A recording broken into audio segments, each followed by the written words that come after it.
line here. Yeah, they want a live show, and they've got one because we're live. Welcome to Boom. paraglidingtalk.com. I'm your host, Robert Michaels. Glad you're here. We have a great show lined up for tonight. We have Andrew Fuller with us from SkyTap Angel. We've got some great questions coming down the pipe. We've got your questions coming down the pipe. If you have something that you want to add to the show, something you want to ask, just put it in the chat. Moderation staff will get your question to me, and then we'll ask away.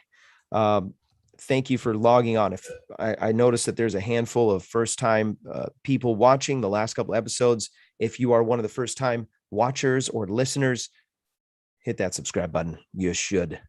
And we always have a great time. There's some things that you're going to learn on this show, and some things that you're going to take away from every single episode. There'll be something that you'll learn. I'm the host, and I learn something every single episode. There's never been an episode. We're on episode 188. I've never gone away without learning something that makes me a better, safer pilot.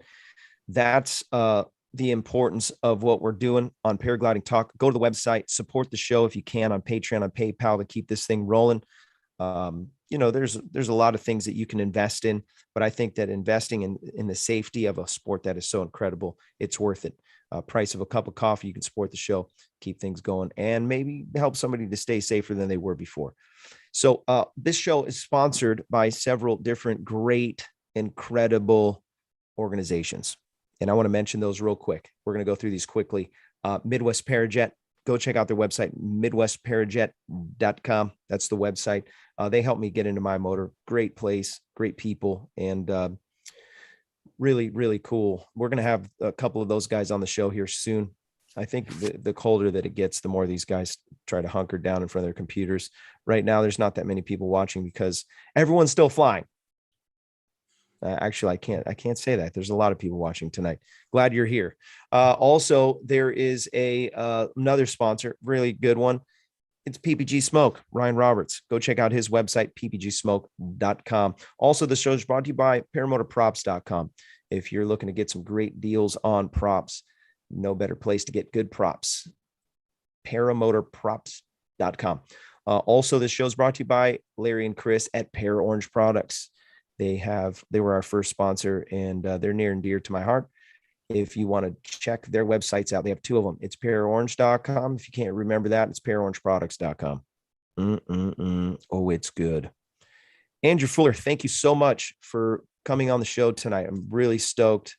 I'm actually, I can't say that I'm bored. I've never been bored on a show, but I'm not always as excited as I am tonight. So thank you for coming on the show. Really appreciate it.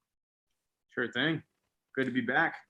Yeah, I want to fire it off. I'll tell you what, just in real brief, I saw there was a video that popped up recently, and you were showing this. You were showing your setup, SkyTap Angel, and so there's some new things that you have to offer, and some really unique stuff.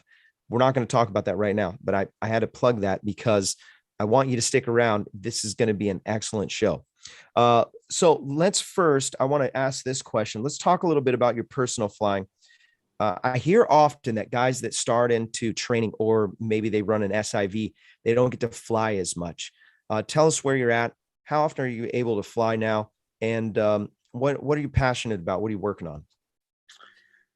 So I get to fly about every other weekend. And that's absolutely true. When you really get into something, or at least for me, especially on the teaching side, you don't get to do as much personal stuff.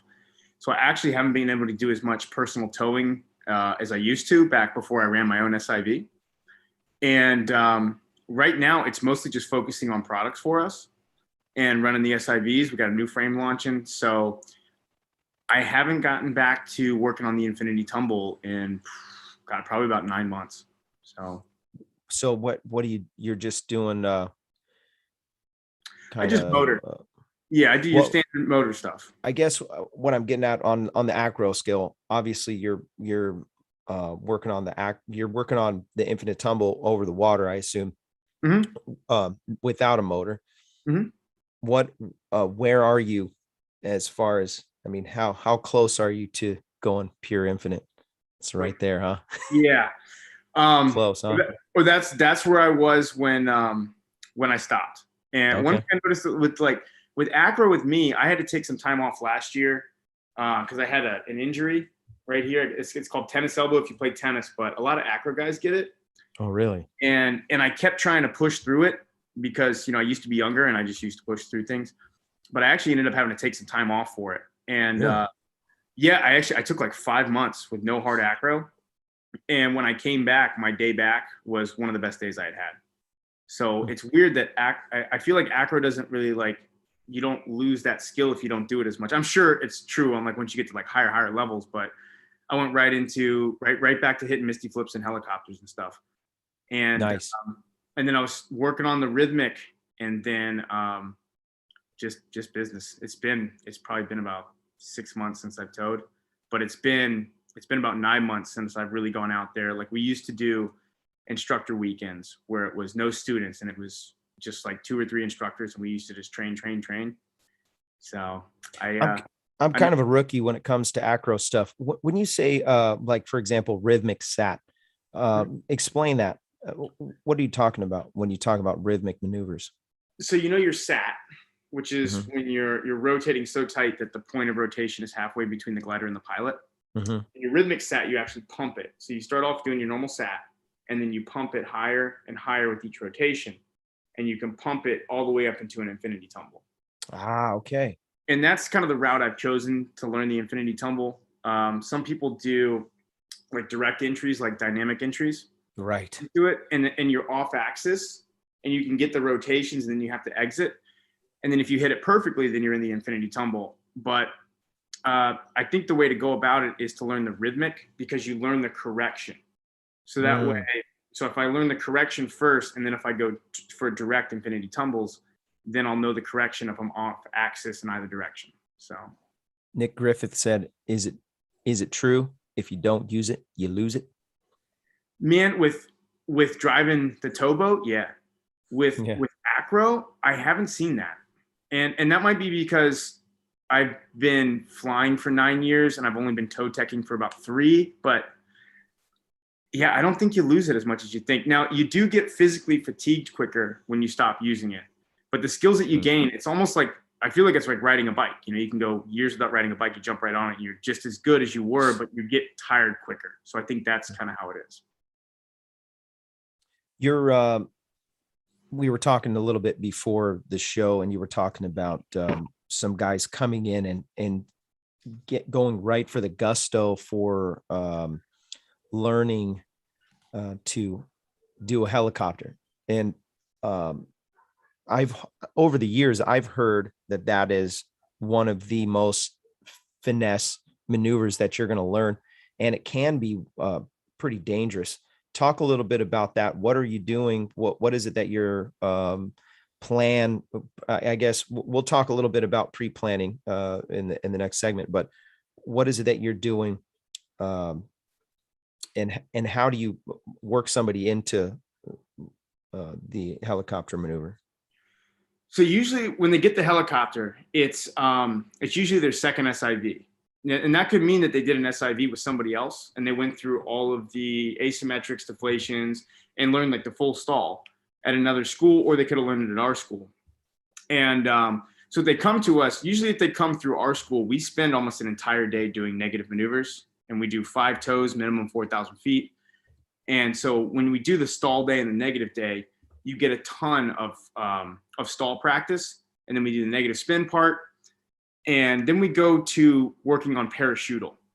And so basically the process is, I guess, when you come here and you've already gotten through the stall portion with us or the stall portion with somebody else, we get you to do the negative spins, and then we get you to work on parachutal.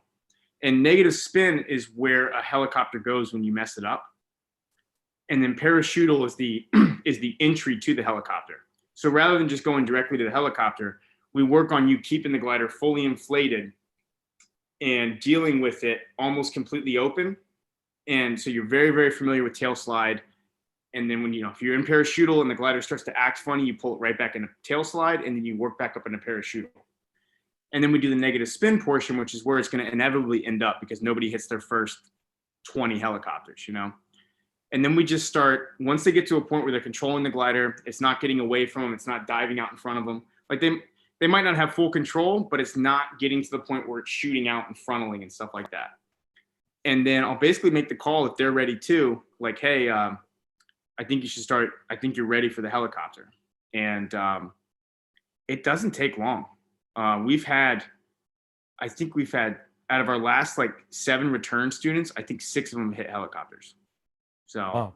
and usually when they come back for their second class, they've already done like our full SIV, which is once again like a whole day of negative maneuvers. So when they come back for their second SIV, they've gotten most everything out of the way except for what they want to work on. And then we do our toes so high that they get plenty of time to work on it. And we actually, when you come back for the helicopter, one of the keys is like things happen so fast and the movements are so small that we give you your pointers and we tell you what we're doing wrong. But a lot of learning the helicopter is you go for the maneuver and we tell you whether the entry was too early or too late or you pulled too much brake, because you're so far away and things happen so quickly that we can't tell you like right on the spot, like, okay, do this, both hands up, check it, left hand up, weight shift, we can't do all that stuff. Things happen quicker than what we can say. So we let you go for the entry and then you miss it. And then we say, okay, on that one, you didn't stop the glider over your head soon enough. And then they go for it again. We'd be like, okay, that one, you stopped it too soon. And it's basically post corrections, but they're at a point already where they're not getting in trouble. They already know how to stall out of maneuvers. So it's basically, and then we do a lot of ground talking and then it just starts clicking. So there's a couple questions. JP Tool asked, does Andy teach all the way through winter? Yes. Jim CR120 said, in addition to taking an SIV, how can a pilot grow his how can he grow his safely? I think he meant safety or both. What would you suggest that pilots strive toward, and what would you suggest that they hold back on? That's a good question. Yeah. So the holding back part, that's the hard one. And it depends on your environment. So it's kind of hard for like, there's some pilots that are excellent. They've been flying for 20 years and they're reserved, but they're like 60. And it's really hard for a 60-year-old to tell like a 30-year-old or a 25-year-old to dial it back. Right. So I think, yeah. And it's just one of those things like, and you got to understand like the guy that's 60, all the stuff that we're doing today did not like exist back then. Like when he started out, like the SAT hadn't even been done in the States yet, so, and the technology and the gliders and everything is different. So I think when it comes to holding back, I think you should listen to the people around you. For the most part, they're not trying to hold you back so that they feel better or look better. They're doing it because they're seeing something. And if you're going to push forward, I think you should do it under instruction. And the best place to push forward is like an SIV. And it depends on where you're on the country. Like if you're out west, and then go to the boys in Cali, go to Torrey Pines. If you're mid country, go to Utah. They got a couple of SIVs in there. So the other thing they can do, like outside of SIV, but they really should do the SIV first, is take an XC class. Like with no motor, just free flying. There's a couple really good instructors that run XC classes where they teach you how to fly in the mountains. They teach you how to read the different conditions, and just knowing how to read the conditions and flying in those conditions with an instructor that's aware of everything will keep you from flying into spots with like bad rotor or knowing where to like point out, lift or sink and stuff like that. So basically get the guy that knows more than you and he can prove it and go train with him. That's a great answer. Bill H asked this question for Andrew. I don't want to do an SIV class. Is that going to limit my flying experience? No, it depends on what you want to push. Like if you're flying early morning as a paramotor guy, late in the evening, you would be a little safer. You would understand more and you would feel more confident. And the big thing is like, it's a confidence builder. SIVs, they teach you what your wing can handle, because other than that, it's written on paper, it's in the stats. But if you go to an SIV course, you get to actually experience that firsthand. So that's good for like the confidence on the people that never want to come outside of their boundaries. But if you're going to stay inside of like the safe flying conditions and like the safe times, then you don't need to do it. I would suggest it because the confidence, but you don't need to do it. So great answer. I would argue that if you can go do an SIV, if that is on the table, I recommend doing it. And for the very simple reason that you'll get to learn how to react to situations that you didn't anticipate. And that's a big deal in our sport. No other sport is like this, that, you can ride a dirt bike and pretty much you can anticipate pretty much every scenario, but wind is invisible. So we're flying along and there are rogue things. I was flying. It was like 8:30 in the morning and stuff started popping where I was flying. And I was in a thermal. It was a legit thermal. I could have took it to cloud base, and it was early in the morning. There were hawks out flying around, and I'm thinking to myself, I would not want to be a new, not knowing anything pilot right now, because all of us we anticipate, I want to go fly butter smooth early morning air. And it just wasn't. I had to wing over down. I was like, I'm already done. I had to pee. I'm like, I'm down. And I was in a thermal. I'm like, what the heck? So I whipped some big giant wing overs and buzzed down and landed. I would argue that I wouldn't have been as aggressive on my descent if I hadn't gone through an SIV. Yeah. Yeah. So it's absolutely, and this is coming from a guy that worked the first like 2 years. And I was anti SIV, by the way. Oh, really? Yeah. Big time. I was like, why would you, I used to use this stupid statement. I would say, why would you drive a perfectly good car into a wall just to see what it does when you crash it? I remember, and you had like some of the most badass SIV instructors on your show too, like Canuccio and Marion, and I was like, yeah. I just, I'm stubborn. I talked to a couple of guys. It was Max, because he's so chill. Max is like, dude, come do an SIV with me. And I had, we were working together. Like we were doing some advertising stuff on the show, and then he's like, dude, he goes, make a video. I'll hook you up. And so I'm like, all right, well, I got no excuse. I can't use the money excuse now. So I'm like, all right, I'll just go do it. It was amazing. I can't wait to do another one. Yeah, it was really cool.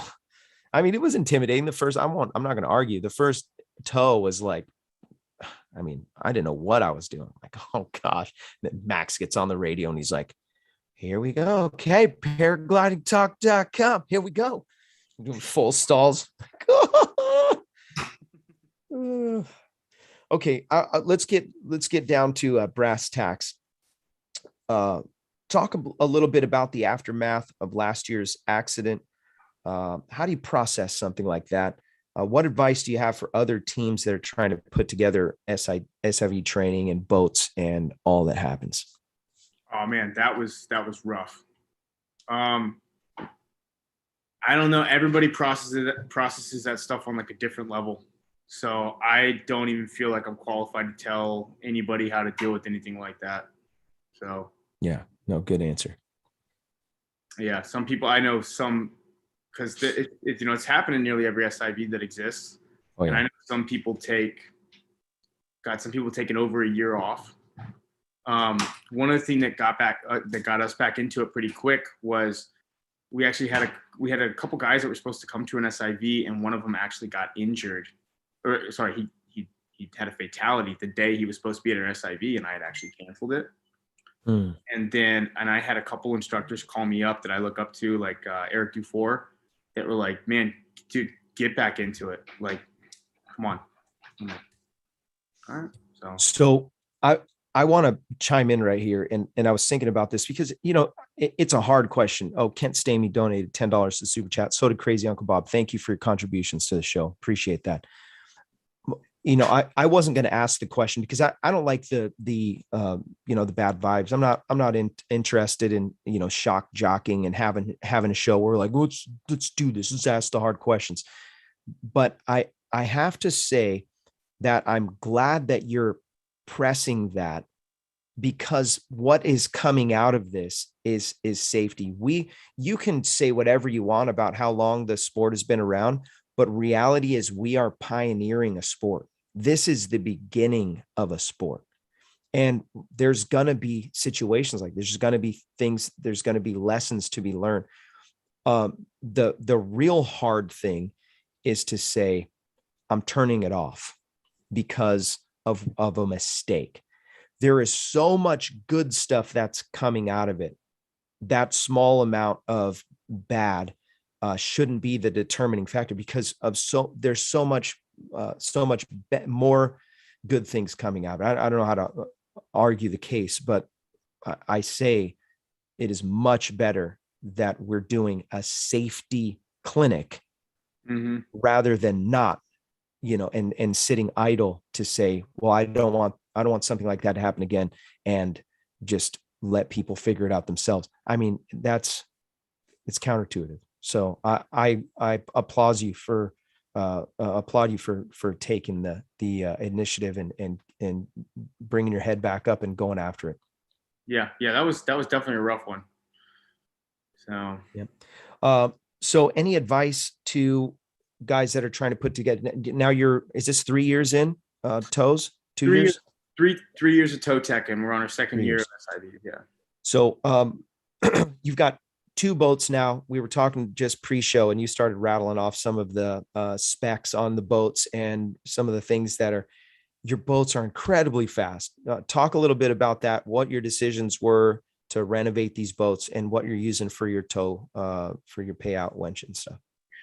So what I noticed is, so especially since we deal with paramotoring guys with paramotoring wings that are a lot faster than free flight wings, you couldn't tow those at some other clinics because their boats weren't fast enough.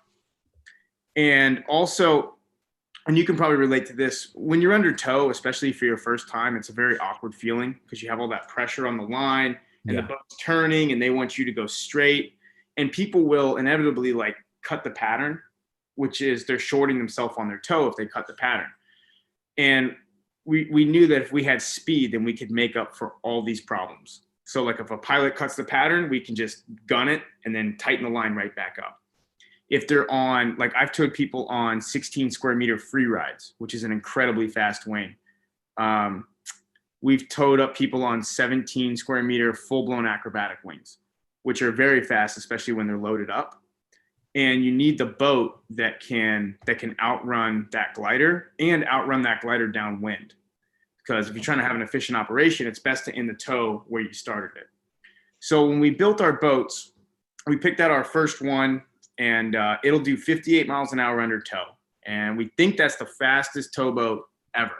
That's still so fast, dude. Oh, dude, it rips it. And okay, so let me just say this. If you've ever gone 40 miles an hour on a boat, it feels like you're going 150. So to actually go almost 60 miles an hour, that's got to be insane. Oh yeah.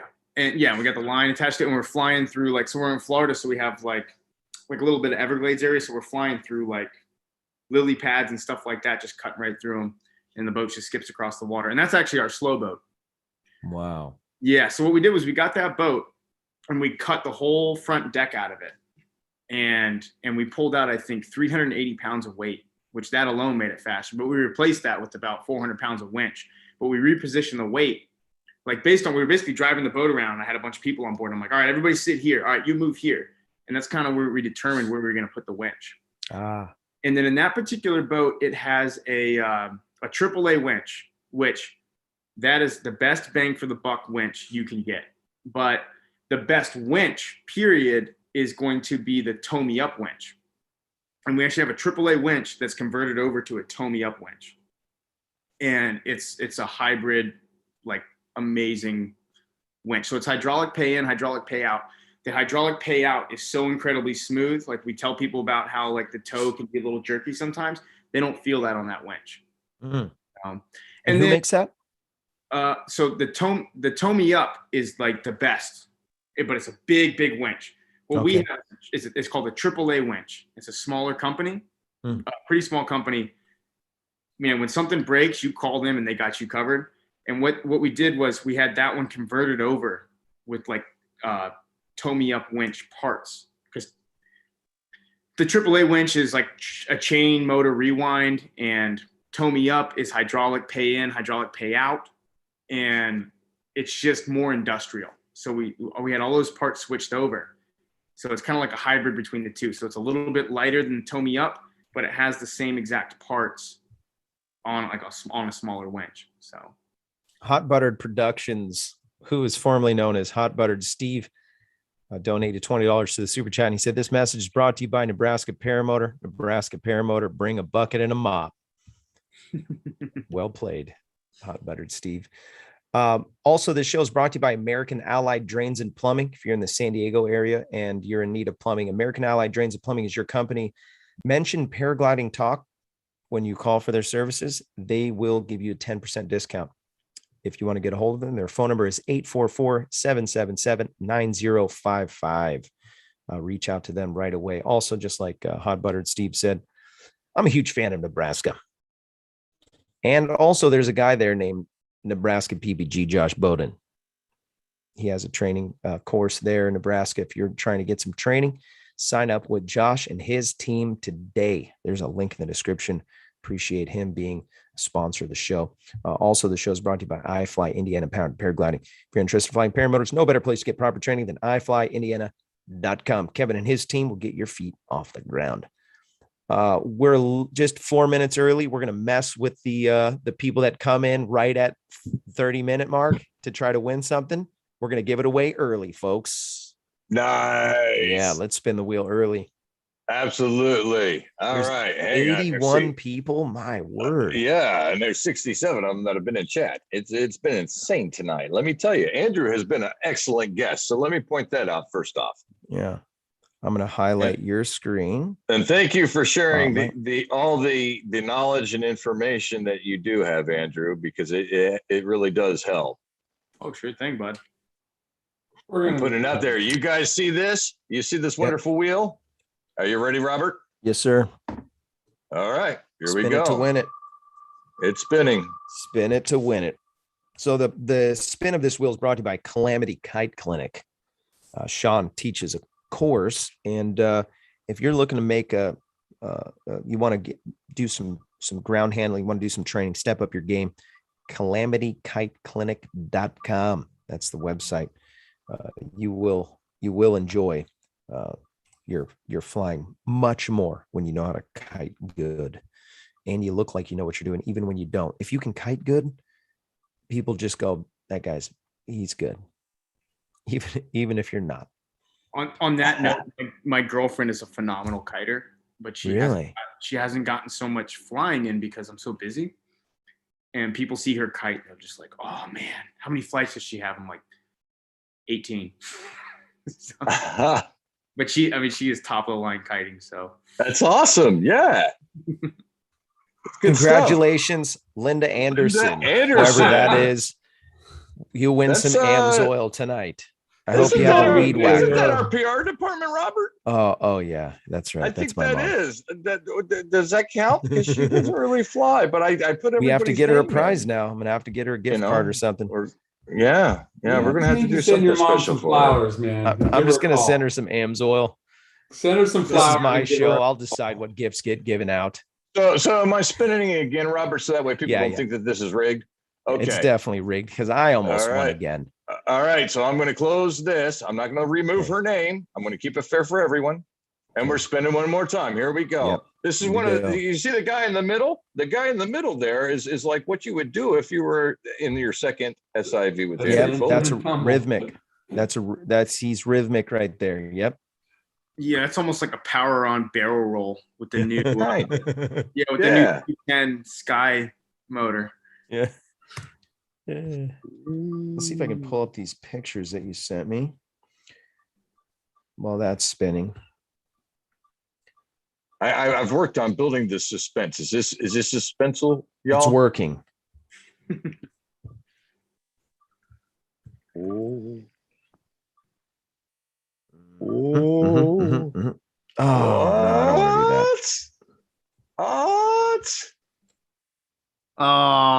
Oh, my baby fly. What? It's going to be right on the line. Sandra in the sky. There it is. Congratulations, Sandra in the sky. You are a winner. Sandra in the sky. Congratulations, winner chicken dinner. You are the new proud owner of some AMSOIL. This first time viewer, she said she came by accident with the YouTube suggestion. Really? Wow.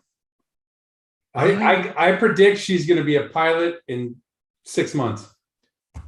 She's going to get hooked once she sees some videos. Well, I hope she's already flying and has a motor, because I'm sending her some AMSOIL. Okay, so here's what's going to happen. Sandra, if you can reach out to me, go to the website, paraglidingtalk.com/contact. Send me your information. You can either get a shirt or you can get some AMSOIL. Paraglidingtalk.com t-shirt. You can't buy them, folks. You have to win them. And both are equally as awesome. I would argue the paraglidingtalk.com shirt is more awesomer. Yeah, I agree. You know, I'm this just thing saying, here was pretty sweet too. I've been wearing this for what, a year, maybe a year and a half. I've done. Look how good I've done with this, Robert. Me and Craig were talking about that. We might need to get some more. I love them, man. Yeah, especially when Joe tells us we have to wear them. He's gonna tell us again, folks. Get ready, it's coming. We're gonna shut it down again. 2 weeks, guys. Just 2 weeks. And YouTube just demonetized the video. What? Yeah. We try so hard. Let's talk a little bit about Andrew Fuller's new paramotors. You're muted, Andrew. You don't want to hear about my second towboat? Oh, yeah.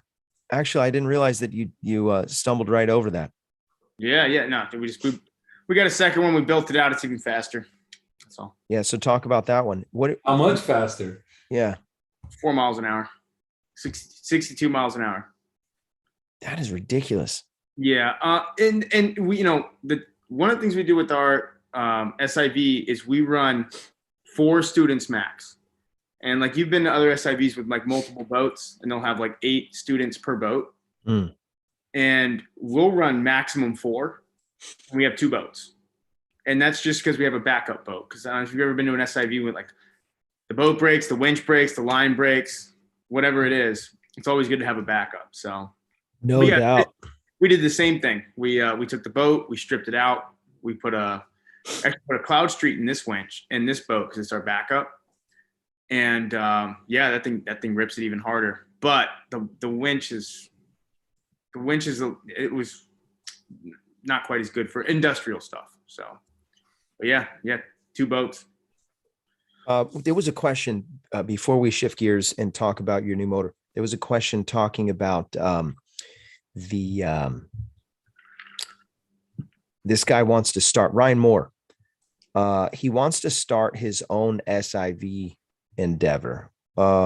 He mentioned, what lessons were learned from the accident, but more importantly, what advice do you have for guys that are starting to get the ball rolling? And if you don't want to share the secrets, that's up to you. I mean, you tell them if you want, but the way I did it was like I went to several different SIVs, and then there was a tow club that 15 guys started in Georgia, South Carolina, which was basically like everybody went in on a boat. We all threw like $2,000 in. We bought a boat, a winch. We fixed everything up. We all got tow tech certified, and we started going out there. And that's actually where I started coaching SIVs at first, was just like fellow club members.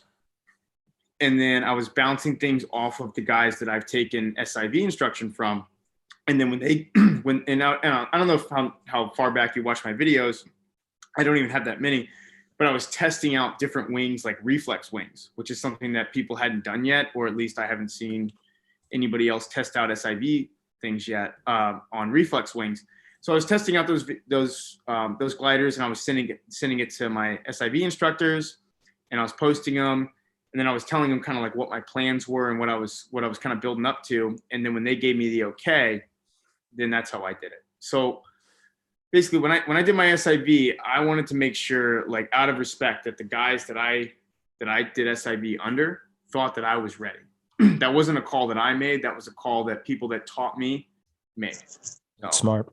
Yeah, so it's not up to me. It's not up to you. In my opinion, I think it should be up to the people that are established in the industry. And when they tell you you're okay, they mean it, because, even though I'm 2,000 miles away from the closest SIV, it still encroaches on their business a little bit, Sure.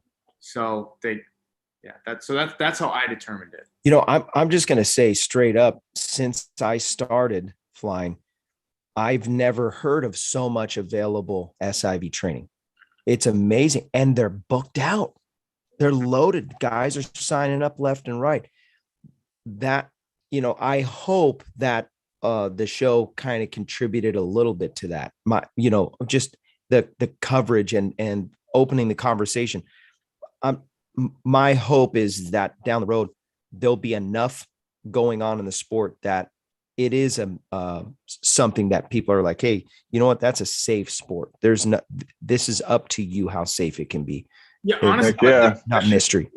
Yeah, the discussion should be like, say, who did you take your SIV with, and who you're going to take your next SIV with, instead of, have you ever done that before? Because when I took my first SIV, there was only one other paramotor pilot that I knew that had ever taken an SIV, and I knew about SIVs years before I took them. It was just a matter of lining everything up. And once I took my first SIV, it was every 6 months I was taking one. So hopefully it's, who did you take your SIV with, not have you taken an SIV yet in a couple of years. So yeah. Now, Robert, I got to point something out here real quick. Okay. Mm-hmm. We've got a grand disruption in the force here. Sandra in the Sky said she forfeits her oil. She has an electric paramotor. Nice. That's awesome. So she wants a shirt. Hey, can she tell us real quick which one she's got? Ooh, yeah. Great Can question. you tell us which one you got? Is it Sandra open in the Sky? Is it open PPG? I think she is in the chat. There usually is a delay by like 3 to 5 seconds. In a second.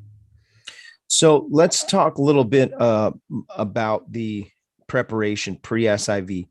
How much ground school is enough before somebody goes up for their first tow? It depends. So when we get guys from other schools, and it depends on where they are in their program. Usually our ground school is about 90 minutes.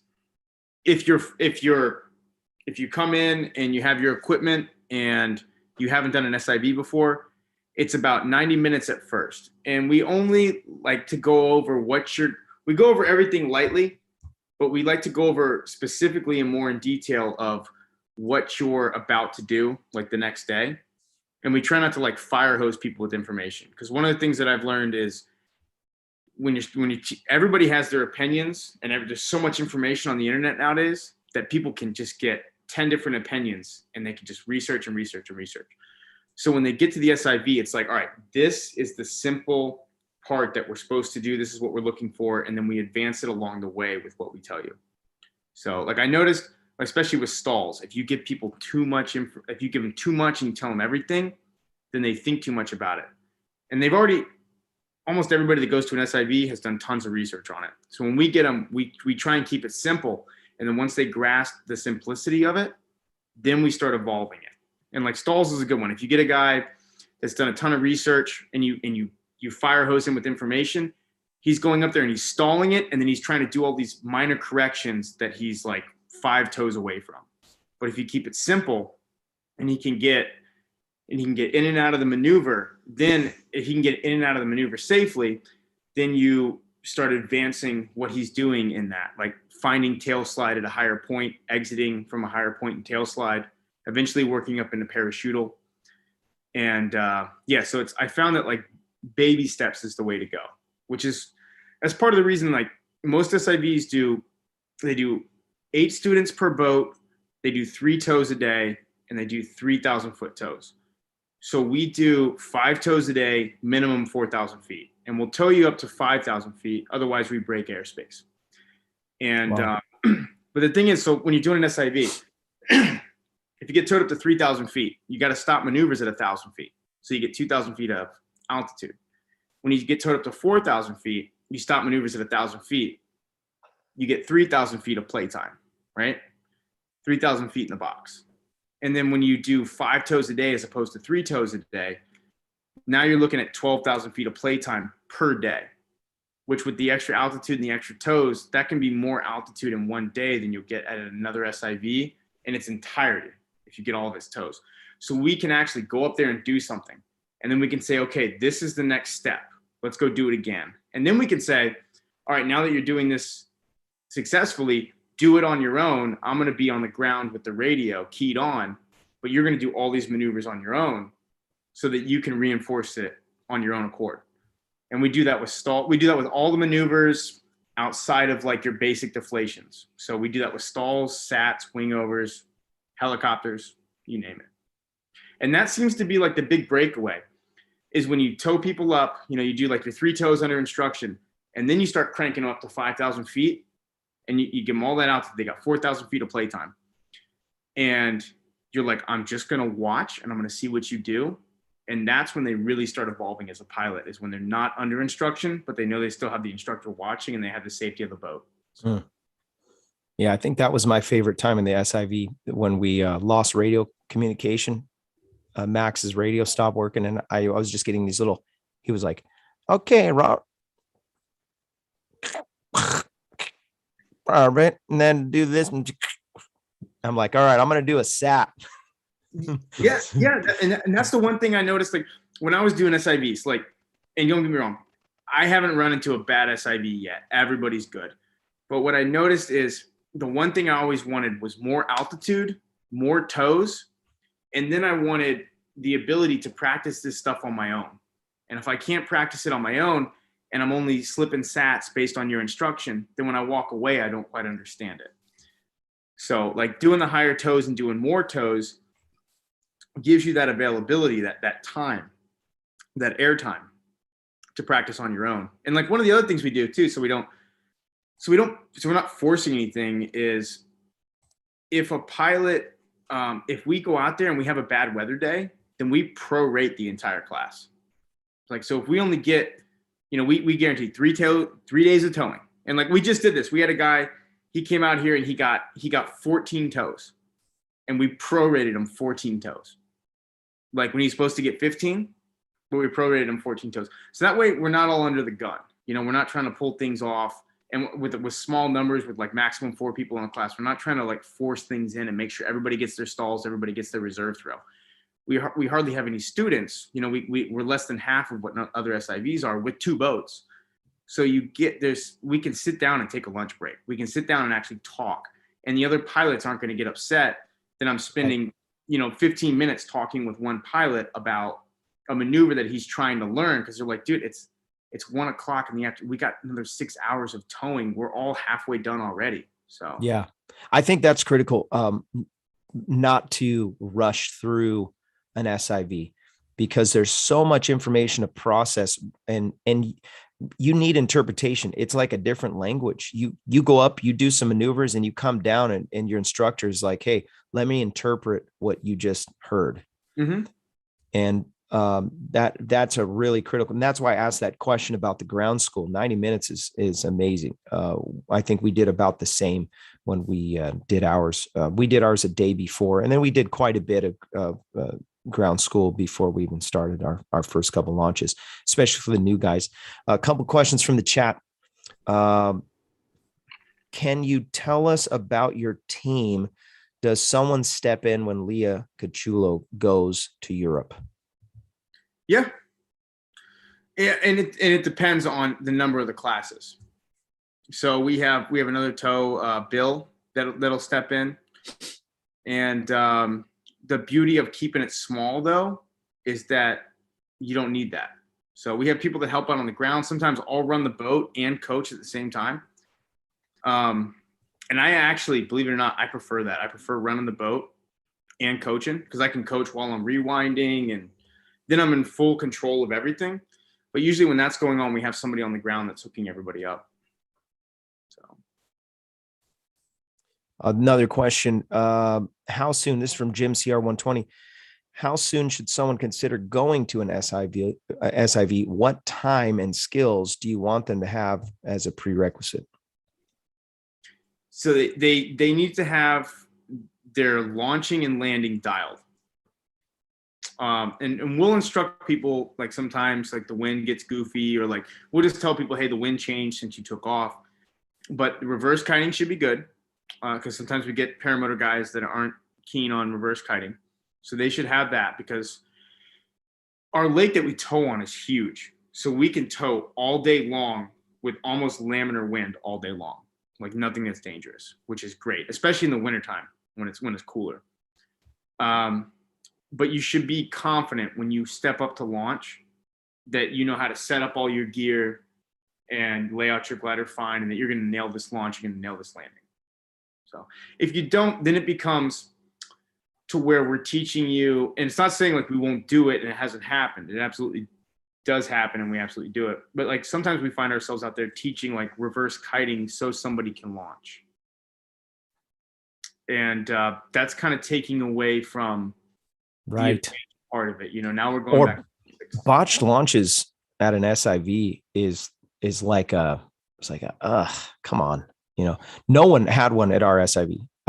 Everybody was, and we were doing forwards. There was no wind. Mm-hmm. Yeah. So the beauty, like when somebody botches a launch at an SIV, that then you have to reset everything, and it can take 15 minutes. When you got 3-4 people, it's no big deal. Yeah.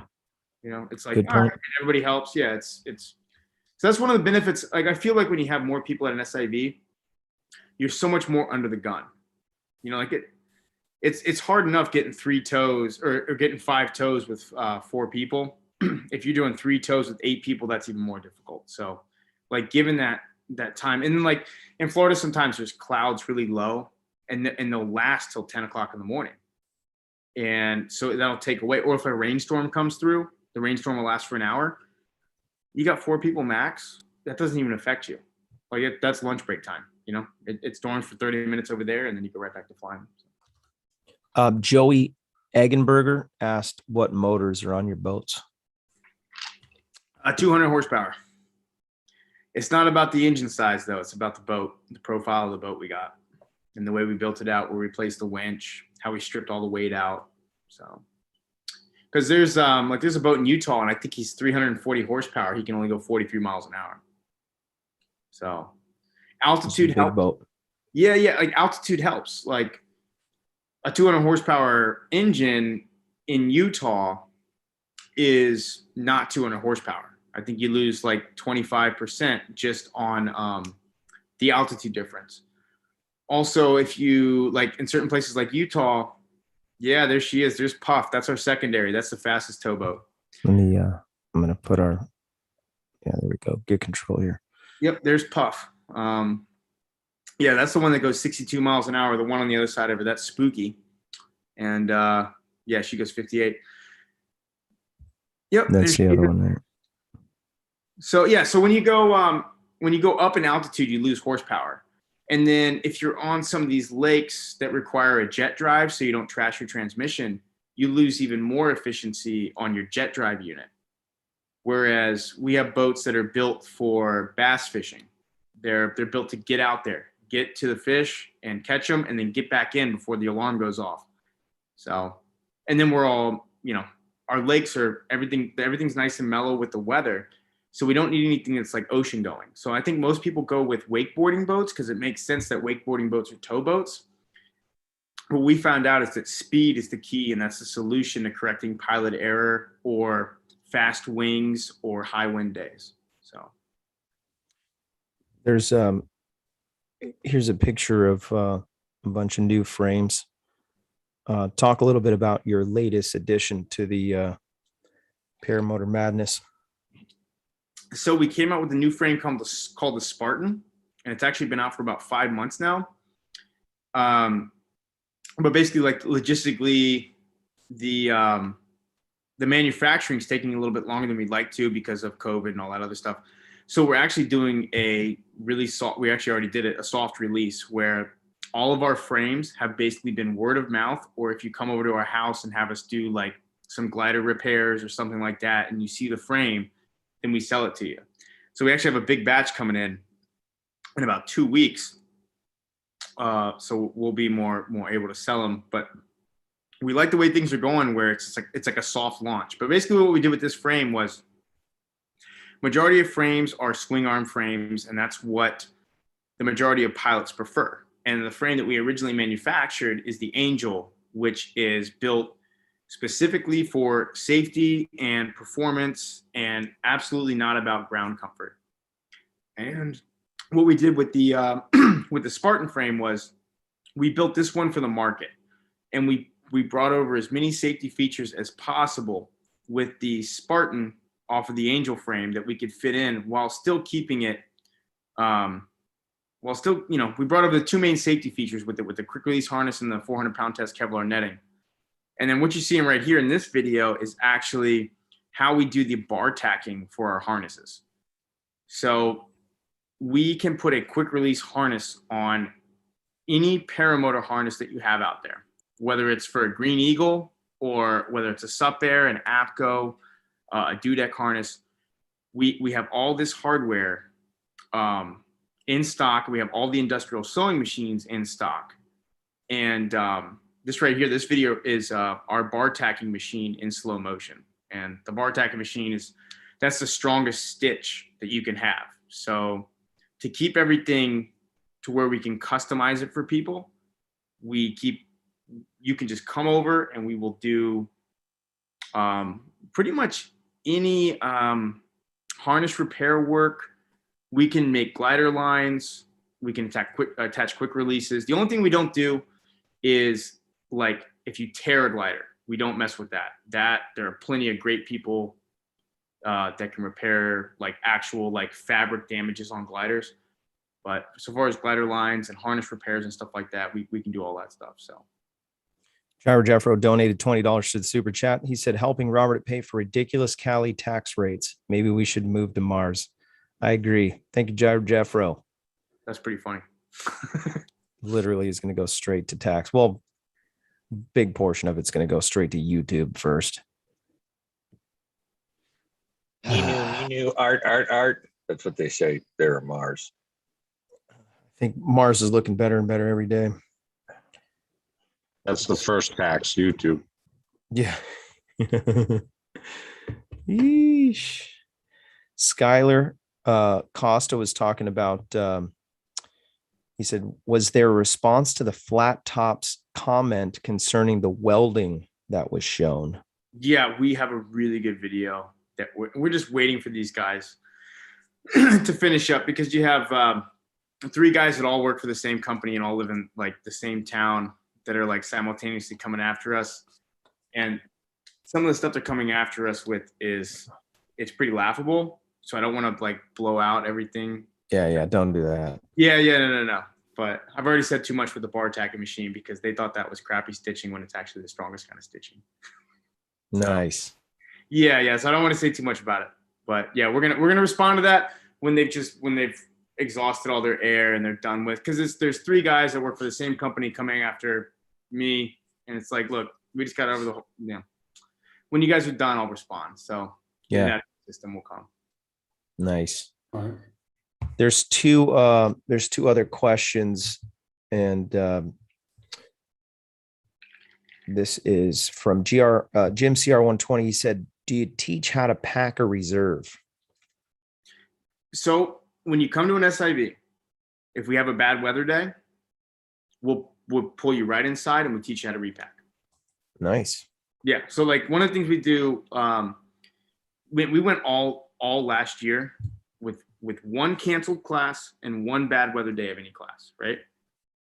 I don't know how we got that lucky, but when that thing happens, like on that particular class, when that happened, the wind was blowing extremely high at about 800 feet, but it was mellow below that. So we had all the students throw 2 reserves that day. We pulled them up to 500 feet. They threw a reserve. We fished them out of the water. Next person goes. We switch out reserves, switch out harnesses. And we have a lot of our own equipment that we get wet. So you don't have to get your own glider wet, because I know like nobody wants to get their own stuff wet. And then we went back and we taught repacking. And that was the SIV day. So 2 reserve throws and 2 water landings, and then reserve packing. And it was all our equipment that we reserve packed on. So like we'll do it and like I'll do it. There's nothing that I won't do. It's just a matter of circumstance. So far as like having an actual repacking class, if there was people that wanted to do it, we would absolutely do that. I would just suggest like if that's what you want to do, get a couple buddies. You only need like one or two. You can come out to our SIV. We'll do some SIV stuff. We'll do some reserve stuff, and then we'll focus on the reserve packing stuff rather than you coming all the way down to Florida for us to teach you how to fold up this stuff. So we'll get more in than just that. Like it. I need to get on that trap. I bought my first setup, had a reserve that there was a video on YouTube, a very like a precise video on repacking. And I was so excited because it was my exact model, exact same color, size, everything. So I repacked my own reserve. That was like the first year of flying. And I'm like, dude, this thing hasn't been messed with for like 6 or 7 years, which is already old, but it was silky and super smooth. It's actually still in the garage. It's in good shape. I have a different one now. By the way, yeah, it's due. Hey, Kyle Oakley just joined the chat. Kyle. What up, Kyle? Let me ask this question. We're almost out of time, but let me just throw this in there. What would you say the single most important thing guys should focus on learning on their first go round at an SIV? The single most thing that they should worry about learning in their SIV? Yeah. What's the biggest thing that they should take away from a clinic? Man, it depends on the pilot. It's all different. Yeah, it depends on what they're going for. Okay, we'll narrow it down. Paramotor guys first. Weight shift. Okay, very good. Like paramotor guys, they tend to cheat a little bit with their thrust and the weight of their paramotor controlling the glider, and they're actually getting away with stuff that they wouldn't normally get away with in free flight. And it's actually part of the reason we teach our course the way we do, where before we do the positive maneuvers like spirals and sats and wingovers, which is how we started out, actually. We actually started out doing all the deflations, then doing some spiral stuff, and then going to the stalls and the negative spins and the reserve throw. What we found out is, like, based on some paramotor frames, the weight of the pilot is offset to count the prop torque, and they build up bad habits with how they lean and how much they pull, where they won't pull so much on the right, they'll pull a lot on the left. And that stuff all gets exposed when you're in a completely neutral environment with no thrust and just a paragliding harness in your glider. And what we've found, the paramotor guys, they tow better because they're used to the thrust of getting pulled up, but they tend to not try and control the wing as much, where I think they're used to being able to power through maneuvers, and they're used to the weight loading the glider more and keeping it more open. So it's I would say, like, the understanding of the glider without the assist of the motor is what the paramotoring guys take away from the class the most. So what would you say to the free flight guys? Single most important thing. What they take away from it? Yeah. It depends on their level. So, like, sometimes guys are just trying to get comfortable with deflations. You know, like, some guys just want to go out there and know that their wing is going to recover just like we all say it's going to recover. The free flight guys, normally they come through and they do the stall stuff and the negative maneuvers, and then they get infatuated with that because it was such an unknown before. And then literally, like, after 3 toes, they've mastered it and they're doing negative spins, and now they're working on trying to find parachutal. And that's usually, like, a lot of the return guys we get are free flight guys that have become comfortable with the stall on their first SIV, and now they're trying to take that to the next level. So I would say the stall, I would say, like, stall positive maneuvers for the paramotor guys is what they kind of tend to. A lot of them get hung up on the stall part of it, the negative maneuvers, and they become, like, almost obsessed with it because it's just so nuanced to them.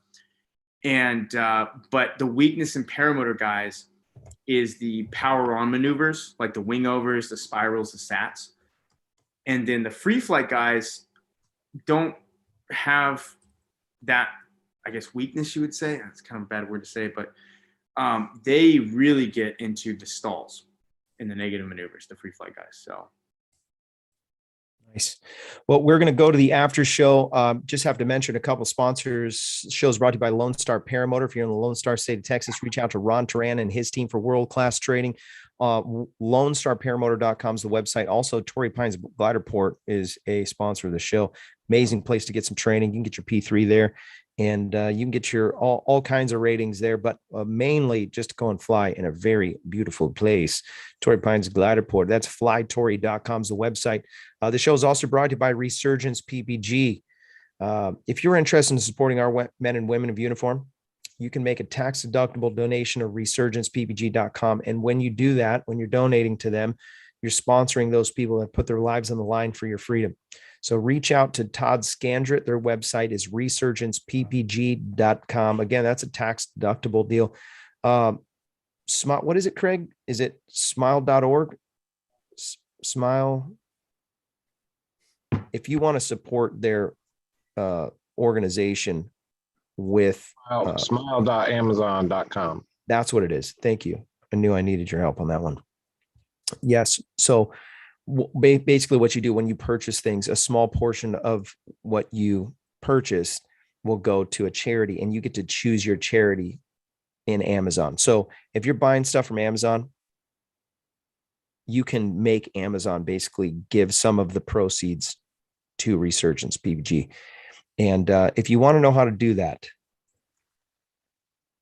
you can message me and I'll help you. It's a worthy cause. Or actually, any one of these guys will know how to do it. Gringo, Sean Nafsker, Craig Taylor. Hey, Ripman Riding has entered the room. We're going to go to the after show. Thank you again. I really appreciate you coming on, Andrew. Once again, amazing show. We need to do this more often than just, I don't know when the last time you were on, but always a great guest. Thank you so much. Sure thing, bud. Thanks for having me back on.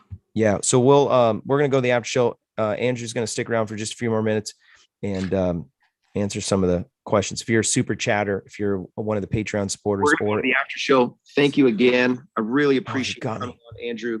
That was me. Man. Amazing. Is that you? That was me. I heard myself talking. Wow. I have a funny story about that. I have a very funny story about that. But thanks for having me back on. Yeah. So we're gonna go to the after show. Andrew. It's jacked up. I think we're still live. Redman came literally in to sabotage the end of the show with our Paramotor Nation flag in the back. That was me. That's brutal. Yeah, are we still live or no? We're still live. Yeah, we are live. Okay. We're going to go to the after show. Thank you guys. So appreciate you. We'll see you on the next one. If I don't see you on the air,